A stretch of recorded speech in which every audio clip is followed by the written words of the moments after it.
Wow, this is really cool.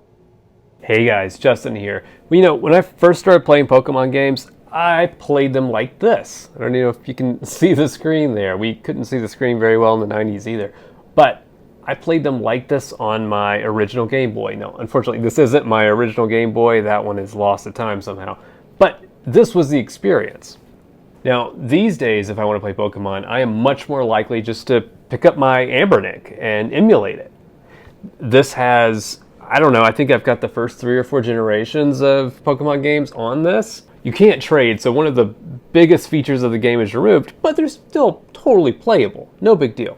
Hey guys, really quick, if you like this video, consider hitting the like and subscribe button down below. It really helps the channel grow. Alright, back to it. But today, if you're playing on a Game Boy or honestly today's modern equivalent, there's still that portability factor, like the thing that Pokemon was made for, putting it in your pocket, Pocket Monsters, is still alive and well.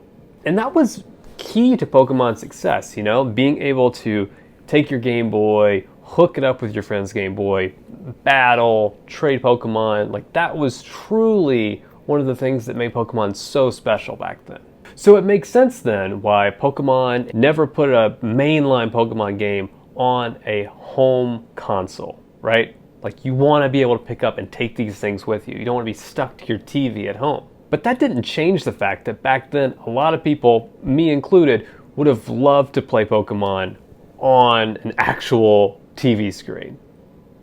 Doing this for 40 or 50 hours at a time not only ate a ton of AA batteries, but put the huge crank in your neck.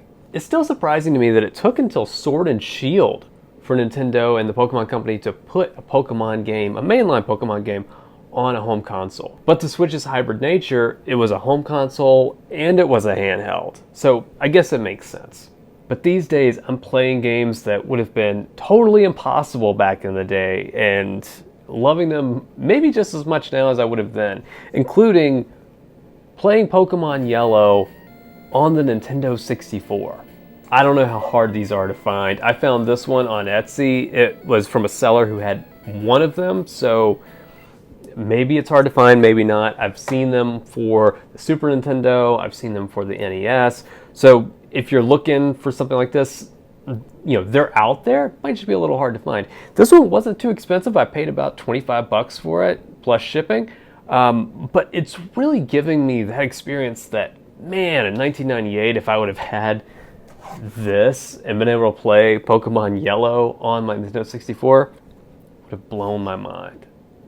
Now, there are all kinds of bootlegs and reproductions. I've got a reproduction of Chrono Trigger right here. There was just no way I was going to pay that kind of money for an actual version of Chrono Trigger to play in my Super Nintendo. So, reproductions are out there, and they're of varying qualities. I found this one was really, really nice. First of all, came in a case that was reminiscent of the cases that you would see back in the late 90s. So even down to the kind of plastic that they used to encase the cardboard case. I remember, being in the back seat of the car with a Nintendo 64 game on the way home, and this plastic was so sharp it could cut you. And it's true of this plastic too. All right, so let's dive in here. So I got this copy off of Etsy. I've seen a few others, one for like the Super Nintendo that was pretty cool. Oh man, this just looks fantastic.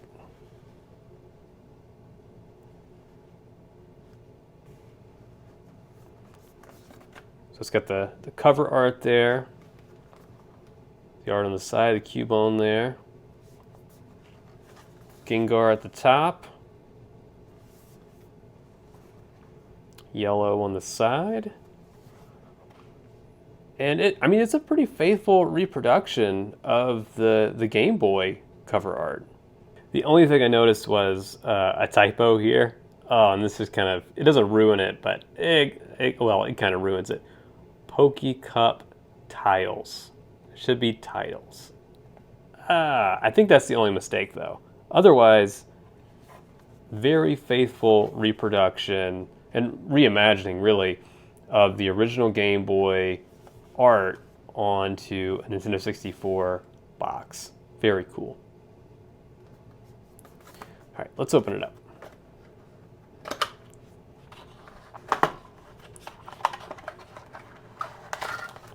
All right, if you were around in the 90s, you remember this white paper insert. There would typically be an instruction manual. This one did not come with an instruction manual, but that's okay. So in the white cardboard, these games used to come in this plastic wrap like this one has. Unwrap it here. Wow, that looks awesome. It's like that Donkey Kong 64 yellow cartridge. Just for comparison.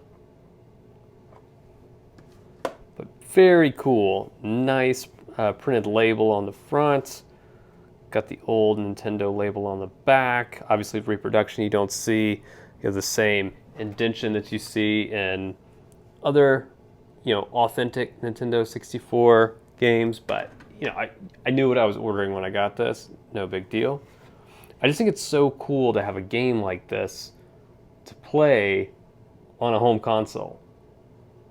So anyway, this was just a quick little video to talk about something I think that's really cool that I found. It's not for everybody. A lot of people probably don't ever want to go back to the Gen 1 games, but for me, Gen 1, Gen 2, that was my sweet spot for Pokemon, and I am always ready to go back to Kanto or Johto. Anyway, guys, thanks for watching. Thanks for subscribing. Oh, yeah.